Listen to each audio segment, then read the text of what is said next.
Hi friends, welcome to voice of the people. ప్రభుత్వాలు ప్రవేశపెట్టే పథకాల గురించి చాలాసార్లు సరైన సమాచారం లేక అందాల్సిన వారికి వాటి ప్రయోజనాలు అందడం లేదు.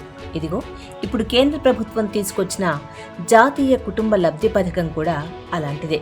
సాగు భూమి లేని, ఎలాంటి ఆధారము లేని గ్రామీణ పట్టణ ప్రాంతాల్లోని పేద ప్రజల కుటుంబాలు రోజువారీ తిండి కోసమే కష్టాలు పడుతూ ఉంటాయి. అలాంటిది వారి కుటుంబాల్లో ఎవరైనా మరణిస్తే వారి అంత్యక్రియలకు కూడా డబ్బు లేని పరిస్థితి ఉంటోంది. ఇలా ఎవరైనా మరణిస్తే ప్రభుత్వం తరపున గతంలో స్పాట్ అసిస్టెంట్స్ లాగా 5,000 రూపాయలు బాధిత కుటుంబాలకు ఇచ్చేవాళ్లు. తర్వాత ఈ పథకాన్ని కేంద్ర ప్రభుత్వం కొంత మెరుగుపరిచి కొత్త పథకాన్ని తీసుకొచ్చింది. అదే జాతీయ కుటుంబ లబ్ధి పథకం. ఈ పథకానికి ఎవరు అర్హులో, ఎలా అప్లై చేసుకోవాలో తెలుసుకుందాం. ఇంటి పెద్ద మరణించిన సందర్భంలో ఈ జాతీయ కుటుంబ లబ్ధి పథకం NFBS కింద ఆ కుటుంబానికి ఒకసారి సహాయంగా 20,000 రూపాయలు అందిస్తారు. ఈ పథకం కింద గృహిణి అయిన మహిళ కూడా ఆదాయం సంపాదించే వ్యక్తిగా పరిగణించబడుతుంది. స్థానిక విచారణ తర్వాత మరణించిన వ్యక్తి కుటుంబంలో ఇంటి బాధ్యతలు తీసుకొని కుటుంబాన్ని పోషిస్తూ జీవించి ఉన్న సభ్యుడికి ఈ సహాయాన్ని అందిస్తారు. ఈ పథకంలో కుటుంబం అంటే భార్య, భర్త, మైనర్ పిల్లలు, పెళ్లికాని కుమార్తెలు, వీరి మీద ఆధారపడిన తల్లిదండ్రులు. పెళ్లికాని వయోజనుడు మరణించిన సందర్భంలో కుటుంబం అంటే మైనర్ సోదరులు, సోదరీమణులు, అతని మీద ఆధారపడిన తల్లిదండ్రులు. ఆదాయం సంపాదించే వ్యక్తి మరణం 18 సంవత్సరాల కంటే ఎక్కువ మరియు 60 సంవత్సరాల కంటే తక్కువ వయసులో జరిగి ఉండాలి. ప్రాథమిక ఆదాయం సంపాదించే వ్యక్తి అంటే కుటుంబం మొత్తం ఆదాయంలో అత్యధిక భాగం సంపాదించే పురుషుడు లేదా స్త్రీ అని అర్థం. ఆ కుటుంబం భారత ప్రభుత్వం నిర్దేశించిన పేదరిక రేఖ కింద ఉండాలి. అంటే రేషన్ కార్డు తప్పనిసరిగా ఉండాలి. AABY, JBY, ఆపద్ బంధు పథకాల కింద ఇప్పటికే సహాయం పొందిన దరఖాస్తుదారులు అర్హులు కాదు. తెలంగాణ రాష్ట్రం జాతీయ కుటుంబ లబ్ధి పథకం కింద అందించే సహాయం మొత్తాన్ని 10,000 రూపాయల నుండి 20,000కు పెంచింది. ఇది 2017 ఏప్రిల్ 12 నుండి అమల్లోకి వచ్చింది.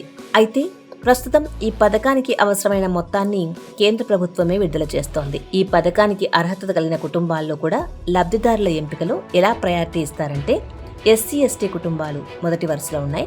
ఆ తర్వాత మైనర్ పిల్లలు, అనాథలైన పిల్లలు. 3, 1 లేదా అంతకంటే ఎక్కువ మైనర్ పిల్లలు, వికలాంగులైన కుటుంబాలు.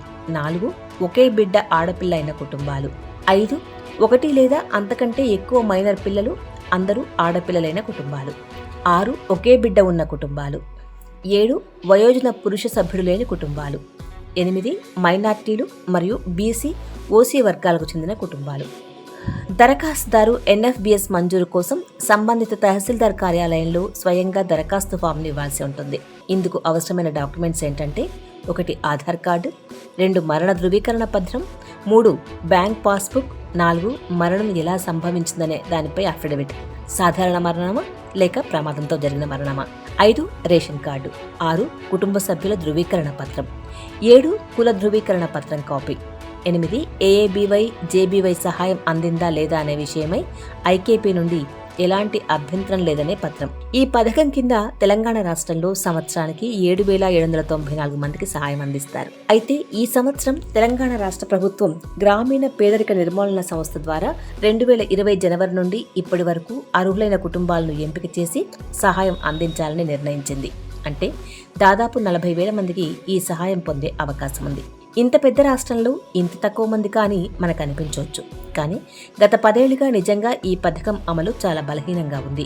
కొద్దిమంది సామాజిక కార్యకర్తలు, రైతు స్వరాజ్య వేదిక లాంటి సంస్థల ప్రతినిధులు బాధిత కుటుంబాలకు ఈ పథకం అమలు చేయాలని మొదటి నుండి కోరుతున్నారు. కలెక్టర్స్ కూడా అనేకసార్లు మెమోరాండాలు ఇచ్చారు. అర్హులైన బాధిత కుటుంబాలతో దరఖాస్తులు కూడా చేయిస్తూ వచ్చారు. జాతీయ కుటుంబ ప్రయోజన పథకం అంటే NFBS అంటారు. దీని ఉద్దేశం ఏంటంటే ఎవరైనా 19 నుంచి 59 సంవత్సరాల వ్యక్తి ఏ రకంగా చనిపోయినా ఆ కుటుంబానికి తక్షణ సహాయంగా 20,000 రూపాయలు అందేటట్లు ఒక స్కీమ్ ఉంది. ఇది కేంద్ర ప్రభుత్వం నుంచి వచ్చే సహాయం. అయితే ఈ పథకము గత కొన్ని సంవత్సరాలుగా తెలంగాణలో సరిగా అమలు కావడం లేదు. ప్రతి సంవత్సరం 7,794 మందికి ఈ పథకం వర్తించేటట్లు నిధులు ఉంటాయి. అయితే ఇప్పుడు ప్రభుత్వం ఆ పథకాన్ని తప్పకుండా అమలు చేయాలని వివిధ జిల్లా కలెక్టర్లకు అందరికీ చెప్పింది. ఈ పథకానికి ఎవరు అర్హులు అంటే దారిద్ర్య రేఖకు దిగువనున్నవారు, అంటే బీపీఎల్ కార్డు ఉంటే సరిపోతుంది. 19 సంవత్సరాల నుంచి 59 సంవత్సరాల మధ్య ఏ రకంగా చనిపోయినా వాళ్ళందరూ అర్హులు. ఎలా అంటే ఈ పథకం కోసం దరఖాస్తుదారుడు సింపుల్గా నింపిన ఫార్మేట్ను తహసీల్దార్ కార్యాలయంలో ఇవ్వాలి. అక్కడి నుంచి అది ఆర్డీఓ ఆఫీస్కు, అక్కడి నుంచి డిఆర్ఓ ఆఫీస్కు, సెర్పు కార్యాలయానికి వెళ్ళి ఆ కుటుంబం బాధితుల యొక్క డైరెక్ట్ అకౌంట్లో 20,000 రూపాయలు సహాయం అందుతుంది. కాబట్టి ప్రతి జిల్లాలో నుంచి కానీ టౌన్లలో ఉన్న వాళ్ళు కానీ ఎవరైనా కానీ ఈ పథకానికి దరఖాస్తు చేసుకోండి. జస్ట్ సింపుల్గా ఆ పథకానికి ఏమేమి ఉండాలనేది కూడా ఇక్కడ చెప్పారు. అప్లికేషన్ ఫామ్ ఒకటి నింపాలి, తర్వాత ఆధార్ కార్డు ఉండాలి, ఫ్యామిలీ మెంబర్ సర్టిఫికేట్ అంటే చనిపోయిన ఆయనకు లేదా చనిపోయిన ఆమెకు పలానా వాళ్ళం వారసులం అనేది, తర్వాత ఫుడ్ సెక్యూరిటీ కార్డు, ఇవి ఉంటే సరిపోతుంది. కాబట్టి ఎక్కడైనా సరే తహసీల్దార్ కార్యాలయంలో కానీ ఇక్కడ సిటీల్లో కానీ మీరు దరఖాస్తు చేసుకోండి. చాలామందికి రాష్ట్రంలో ఇప్పుడు 30,000 మందికి సరిపోయే బడ్జెట్ ఉంది అని స్వయంగా అధికారులే చెప్తున్నారు. కాబట్టి ఈ అవకాశాన్ని అందరూ సద్వినియోగం చేసుకోమని కోరుతున్నాం. ఈ పథకం అమలు తీరు రాష్ట్రంలో మొదటి నుండి ఎప్పుడూ టార్గెట్గా చేరలేదు. తెలంగాణ రాష్ట్రం ఏర్పడిన 2014లో ఈ పథకం కింద 1,711 మందికి మాత్రమే సహాయం అందింది. 2015లో 4,428 మందికి, 2016లో 4,192 మందికి, 2017లో 3,480 మందికి, 2018లో 1,378 మందికి, 2019లో 1,587 మందికి, 2020లో 824 మందికి, 2021లో 851 మందికి సహాయం అందింది.